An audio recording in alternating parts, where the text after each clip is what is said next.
Dr. Thabani Mazibuko, welcome to the People of Purpose Talk Show. And thank you for making time for us and for affording us your wisdom and knowledge in this day regarding Space Day. Thank you very much. And how was your day today? I'm great. Hey, I was having back-to-back meetings today, but at least I'm free at last. And you can see that I'm wearing my colorful shirt. It's like a galaxy of stars for this that's show. beautiful. So that is beautiful. I like the whole concept. It's marvelous. yeah, so I'm Thank ready. you. Let's proceed. Yes, I am very interested in any kind of space technology.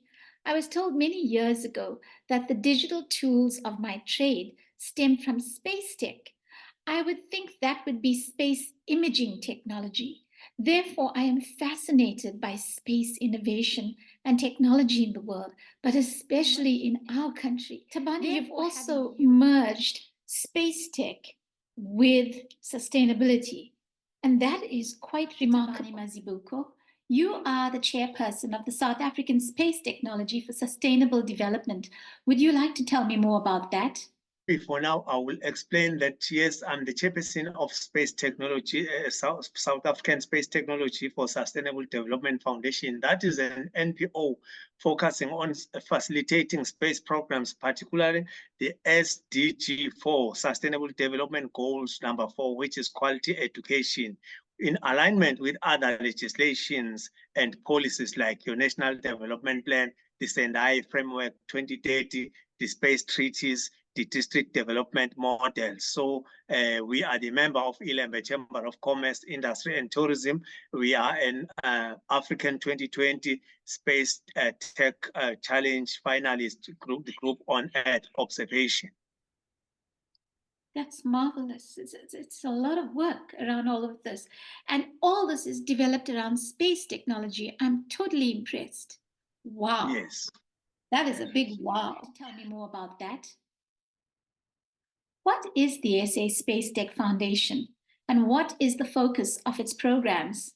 Okay, the focus of the Space Tech Foundation is the stimulation of interest. We stimulate multidisciplinary thinking through space science and technology engagement. We provide STEM education for knowledge economy. We promote innovative use of space science technology by our society. We develop awareness, career guidance, and on space science and technology. And we are doing a number of things. Let me go straight to them. We are doing the space tech education in partnership with other sectors, obviously. We are doing the visual reality. We are having a 9D visual reality machine. I will send you the picture after this, with 110 games, trying to push the content into space technology. We are having 110 games because it involves ocean adventure, roller coasters and all that, but our focus is on space science technology. So we are pushing our youth towards that. We used to be in different malls in KwaZulu-Natal, like Hillcrest, Bluff, Central Durban, but we've recalled these machines to work directly with schools where we are making sound impact for youth to be able to have early choice of subjects so that they can be innovative for the next level. We are introducing children into Lego robotics and node coding. Why Lego robotics? Lego robotics are like the foundation of things like architect, the buildings, cars and all that. So we want them to be innovative on our comparative and competitive advantages as South Africa and KwaZulu-Natal. We, in partnership with ASRI, we are also educating on rockets manufacturing because they are more on rocket science. Then we are having this book, as I told you, I'm the author of Mango with the Space Boy book. That is this is the book. Wow. It's the book and the coloring book. Wow, that is amazing. That is amazing. That is the point of convergence, because this book is not only the books. My main aim was to stimulate interest to the young one to participate in space science technology so that they can be involved in this solving of issues. So now, this book, I'm partnering with KCAP. It is in Wamashu. They are more on arts, theater, Yes. the stage shows. Why I'm partnering with them? They are building the animation center there. They are building an animation studio already. I want this book to be animated so that even those who can't read, they are able to act. You see, the time they act, this is the science act now, that will draw other children's attention, because acting and all those things, we are not accommodating young people. So this one will be one of the first books to be animated by the KCAP. I know KCAP, and you are a former intern at the eThekwini Municipalities Inc., ABM, and URP programs. Have these opportunities opened doors in your life to set you on the path that you're currently in? Yes, eThekwini municipality remains the cornerstone and the foundation of what I'm doing today, because it exposed me to different stakeholders. Remember, eThekwini Inc. was the presidential node under former President Thabo Mbeki administration. So we were exposed to different spheres of government, which is a strong base for success for any successful organization. Even Linda Bonambi himself, for me, he was a good role model, because that guy was very involved, in touch, committed, dedicated, always willing to serve. So I got an opportunity to be next to him, visit different projects, planning sessions. So he was putting me into a deep end. So he built me to be what I am today. So working in the environmental sphere, after that, gave me an opportunity to visit different countries where I work with different students on innovative programs and projects, which led to my interest in space science technology. Marvelous, absolutely marvelous. And this interest you have for space tech, is this something you had as a child? Yes, a bit. I was interested, but I thought, no, it's one of those things that will end up not happening. But I think we are still coming on those questions, because visiting different countries gave me an understanding, or that small hope that this thing is going to happen now. Wow, that is interesting. That is amazing. If you ever had an opportunity to go to space, would you take it? Yes. Now, You would? yeah. Wow, that's See, brilliant. like you said, exploration is a marvelous thing. So I'm not scared to try new things now. So before, but now, because I've got great understanding, even the safety of astronauts, safety of spacecraft that are taking human to space, the safety is not compromised. So definitely I will go. Definitely. You have also partnered with the ASRI, which is the Aerospace Systems and Research Institute. What is the purpose of the ASRI in South Africa, and what does your partnership with that organization entail? The Aerospace Systems Research Institution, we are collaborating with them, but we do not have the signed MOA at the moment. I've signed an MOU with the DUT, Space Science and Communication, Navigation and Surveillance. I will start with DUT, then come back to ASRI. The MOA, our MOA with DUT seeks to provide the cooperation on activities of two institutions that will strengthen mutual understanding, foster friendly cooperation, and to promote sustainable and productive academic collaborations and exchange between faculty, students, and research and both parties, like an integrated learning program. We are working, because we've started on STEM education, science engagement. We are doing the community and global roundtables like you see, we're involving number of stakeholders. We are promoting participation on various stakeholders to increase space activities in the province. We are networking between different partners and students to make or to keep DUT as the best institution in the province and beyond regarding space science and sustainable development knowledge. This is amazing. And just for the benefit of our audience, DUT would be Durban University of Technology. Yes. Yes. So I never knew that there was a space science and communication navigation surveillance center there. I never knew that. And what exactly is this? What is the surveillance center? Yes, actually, I'm one of their students. I'm funded by the Space Science Center. It was Space Science Center, and they extended it to include communication, navigation, and surveillance. They are actually educating on space-related programs. Then they are based. It is under the engineering and built environment unit. So now they are promoting usage of space technology. They are promoting subjects. They see what are the requirements of this. They source funds for students that are, because they want to promote space science technology as per legislation in the National Development Plan, which regulates that we need to have 450,000 graduates under the science and technology. Wow.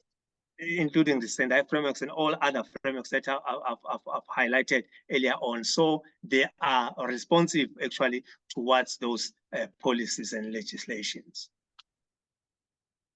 You are an Indian NIM SME exchange program alumni.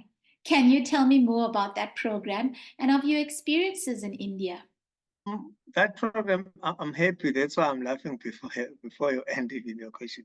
India was a very great country for me because I've explored different levels of life. Wow. There were times I was exploring like poverty, classy. You see, India, you've got all the qualities. So for education purpose, when you want to study about something, go to India because you'll find all these attributes in one area. It is very diverse with all characters of the economics, science and innovation that allows you to follow your dream. And they do not make things hard for you. They make education fashionable. They make it easy. You enjoy to go to the class because they are more on practicals than theories. Then when you're done with your theories, that's where you start doing your practicals. But they match it nicely that you enjoy to go and yes. So they prioritize education and they support science and innovation initiatives. They do not only support in terms of saying, hey, you are doing great work. They fund concepts. They're always fighting to make a mark. No wonder they reached the South Pole of the moon. I think you will be aware that last year they've reached the South Pole of the moon. And I think they are still going to do other wonders. They've reached that groundbreaking milestone, and I know they are still going to achieve more because they are dedicated. Whenever they start something, they will finish that. Wow, I'm so impressed. And are you still connected with India and perhaps colleagues and other students that you met along the journey? Do you still have strong connections there? I cannot make that mistake to lose that connection. Wow. Yes, we are communicating. We're having a group actually where we're communicating. Unfortunately, these roundtables, they have never been part of that because they want to see how am I doing things. But I promise you that in my next roundtables, they will participate because they are leading in different fields of the society, especially innovation. They are doing a great landmarks there. That is wonderful to know. And I'm very impressed because I see you as a very unique South African who goes into the world. And you are absorbing cultures, learning, and that is so necessary in our country because we are such an amazing people. We are diverse. We celebrate diversity in this country, and that you've gone out and brought that in even through your vocation. You are changing the world within this country. Thank you for that, Thabani. The KZN Premier appointed you to serve on the 4IR Commission. What does your appointment entail, and how will you benefit the 4IR Commission with the knowledge and wisdom that you bring to the table as an internationally renowned space tech enthusiast? You'll remember that KZN was declared as the smart province by the premier that took place in 2022 in October. So the establishment of the committee is the progression of that work from the approval of the provincial digital transformation strategy by the Executive Council, which actually happened in 2022. The main objective of that was to guide the province towards automation, integration, and digitization services for the province. It was aimed at making service delivery efficient, seizing economic opportunities and innovation to drive the digital transformation strategy of the province. So once you develop that, you are creating an integrated provincial 4IR strategy to achieve competitiveness towards those key economic sector. You link innovation with your comparative and competitive advantages, like in the finance sector, in the ocean economy. You know that we are a coastal province, the mining, the manufacturing. So you align that with ICT so that it facilitates the development, and it increases effectiveness. So the 4IR committee accelerates the implementation of this provincial digital transformation strategy to gain insights from different professionals within the ICT sector. That is amazing and highly innovative. I'm blown away with the innovation coming out of KZN. I mean, this is incredible. Yes, only if departments are aligning their workings to that strategy, it can yield unimaginable benefits. That is incredible. Absolutely impressive. And thank you for the work that you, your department, the Office of the Premier, and all of you involved in our own space race. Thank you for doing this for our country. I think. Thank you so much. You're welcome. I'm just, as a fellow South African, just someone who's interested in the space race. It's just my interest. I'm no scientist, but I love all things scientific and I love knowledge, especially about space, And Yes. Recently, there's been so much of information about who's landing on the moon. And then there was this company in Houston. You would know about that company in Houston that landed after 50 years. They had a robotic landing on the moon. And I followed the whole thing. And the wonderful thing is we can follow on social media. I followed the whole thing on social media and it was like, wow, we really are living in the 21st century. When I was a kid, we would watch a TV program called Buck Rogers in the 21st Century. And we were so impressed with this guy, Buck Rogers. And now we're living in the 21st century. And all of this is happening. And to think that this is happening in KZN, the province where I was born, I'm proud. Yes. I'm proud of all of you and the work that you're doing. And may it grow from strength to strength. And how can space technology be potentially used for sustainable development? Okay. That is a big topic. Actually, my thesis was on that, space technology for sustainable but tourism development. Well done. So how can space technology be potentially used for sustainability? First of all, you need to understand that space technology is developed through space science, and it includes a variety of products and services like spacecraft is part of space technology, rockets, part of space technology, a space station, satellites, supporting infrastructure, equipment, laws and procedures, those are part of space technology. That's why I used to be worried, because almost everyone used to think that space is confined to be an astronaut. There are number of careers and fields under the space technology, space laws, infrastructure, spacecraft, rocket sciences, all those things. It's part of space. So space technology refers to satellite Earth observation, satellite communication, as well as satellite positioning. These three components of space brings common everyday services such as weather forecasting, remote sensing, satellites, navigation, and surveillance, which is critically reliant on this space infrastructure. Space technology provides early warning systems based on satellite imagery and data, which is playing a vital role in saving the world from natural disasters like earthquake, tsunami, and floods. So once you reach that 100 kilometers or 62 miles, which is called the command line, there are it gives you an advantage to see number of things and to be in a better environment where your satellite communication can be good, where the geospatial position can be very good, that you can easily send someone location without problem. So you know that space started in a form of a military activity because it started during the first wars, but as time goes on, it changed from military services to provide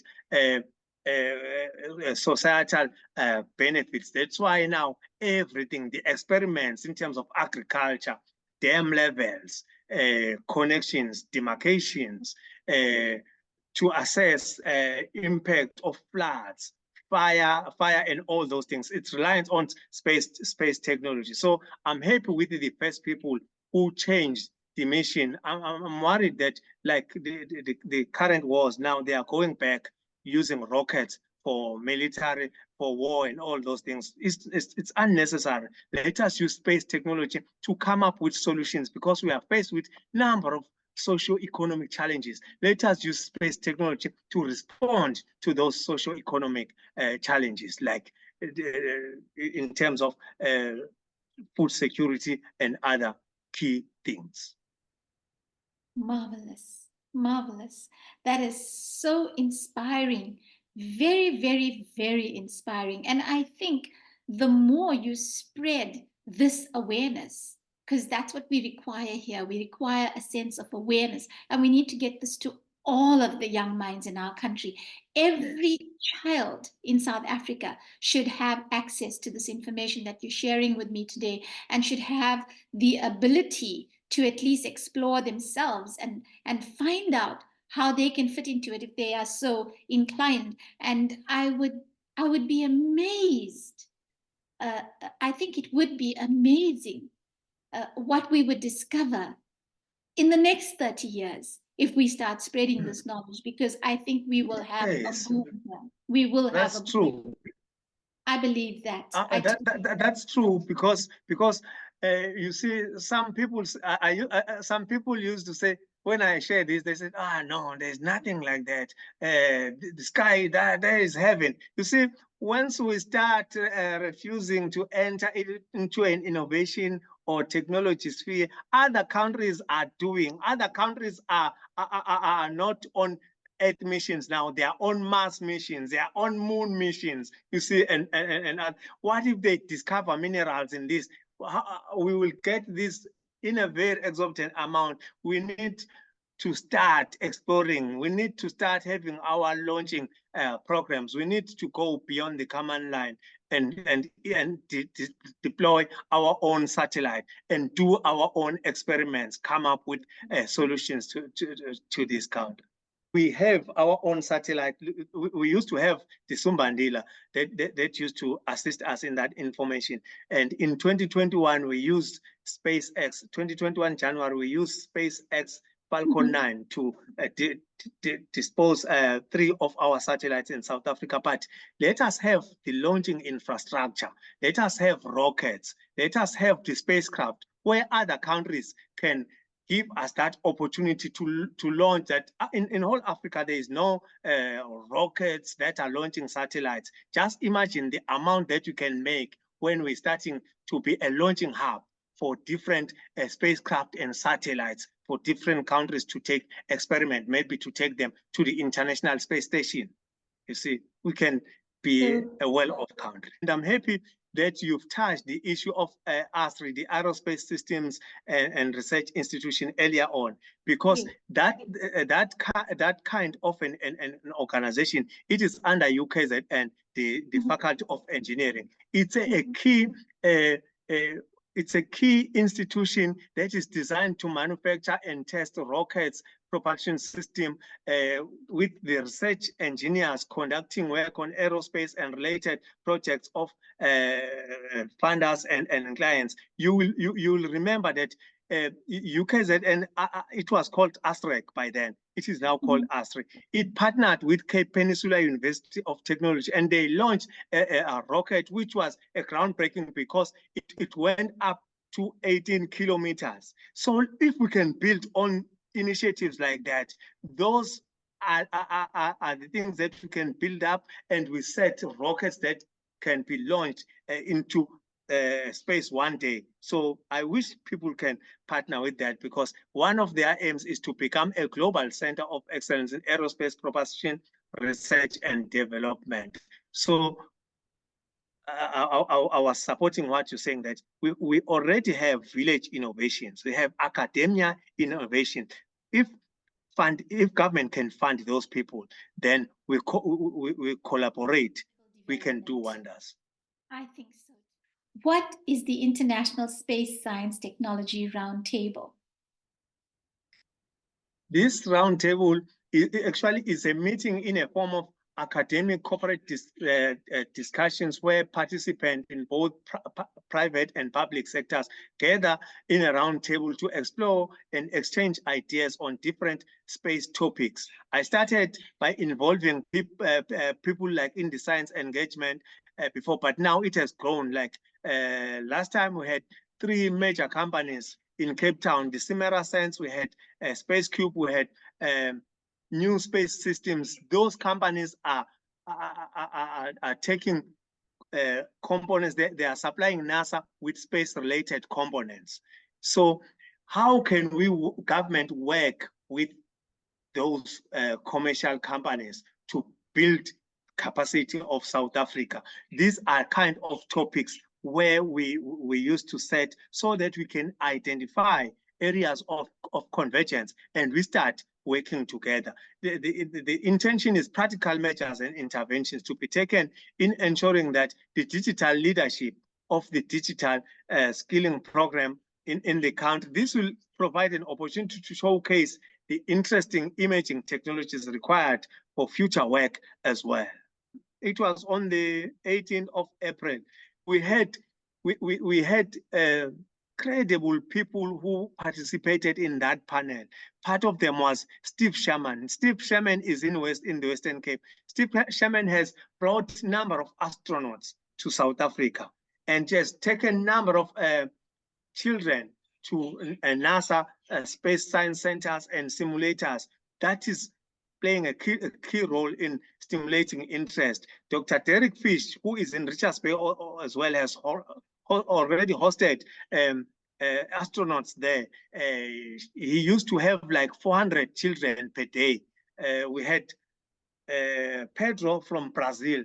That guy is a NASA hackathon winner. So he can exchange more ideas to the people in our societies who are having concepts, ideas, and maybe innovations, so that they can participate in those hackathons and their dream made come true. That is amazing. These hackathons, are they actually available to perhaps like school kids? Do school kids get involved? Yes. They do? Yes. School kids, everyone. So the program is intensive and it's broad spectrum, you would say. broad, like you see with World Robot Olympiad, something like that. Space Wow. apps, space ops, all those hackathons, they used to come. So now that we know each other, we will be able to share that information so that we make sure that people participate. By that, we create broader impact. So have you yourself, have you worked with anyone from NASA? I visited 3 NASA space centers in 2022. So you went to So Houston. You've been to yes, Houston? Yeah. so in a manner that University of Denver, I did not have a chance to visit them, but 15 of professors and doctors who heard about me, who heard about that, they wrote a message to me on via LinkedIn that please make sure that when we come to South Africa, we meet with you. I took a flight to Johannesburg. We met in Sentin. They wanted to hear my story. We are communicating now and then because I want us to form collaborations with other foundation and other non-profit organizations because the red tape is not much when you are running it in an NPO level. So we can easily make impact when we are using that type of approach. And also changing the world at the same time, because that's what the whole globalization should do. This is good globalization, is changing the world positively. And Yeah, you have these connections, and we can do it virtually now. Well done, yeah. Thabani. I'm so impressed at your work. It's just incredible to listen to you. Dr. Thabani Mazibuko, what does 30 years of democracy in our beloved South Africa mean to you? And how is South Africa doing in the space race?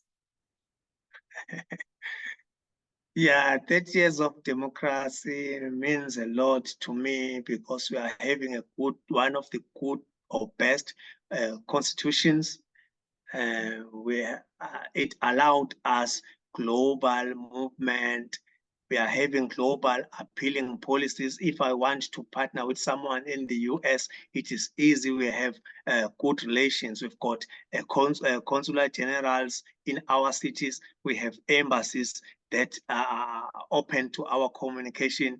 Our education is good, though there are gaps here and there, but time like election times like 2024 are key opportunities that can be used to correct those mistakes. The space sector on the other side, South African space sector is one of the leading ones, considering that we launched satellites, a few satellites in these years back when it was not fashionable to do so, but South Africa was able to launch satellites. SANSA is trying hard, particularly on improving space-based technologies. We are reaching the unreachable. SANSA, we used to go to places like Ulundi.